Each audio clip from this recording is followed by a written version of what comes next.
Pronto, haja natural que o bagulho tá filmando nós na beira do rio, muito da hora. Né?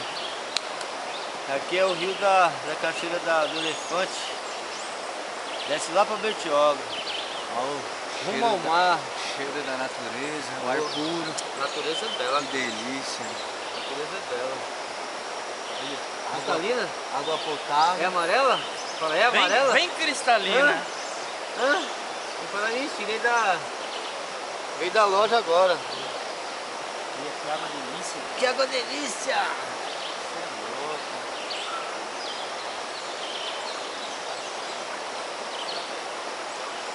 Rapaz, ficar em casa, fazendo o que em casa?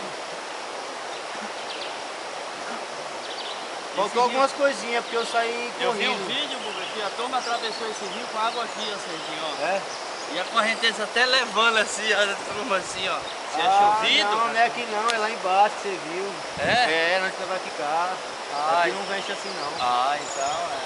Aqui não vence assim não. Que delícia, né, mano? Ó, se encher, nós enche até aqui, ó. É, porque... Que delícias. Bom, rapaziada, estamos aqui agora na beira do riacho para tirar um descanso.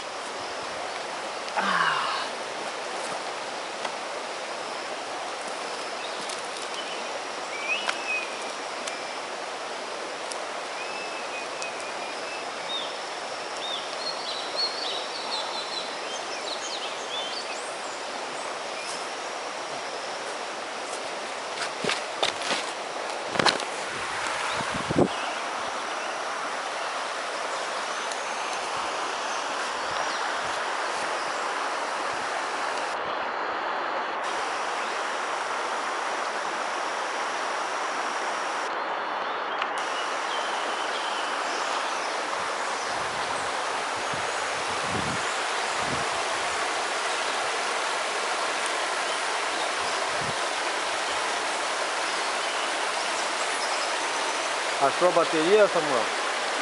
Não, depois eu acho. Se não achar, é bom guardar essa memória, né?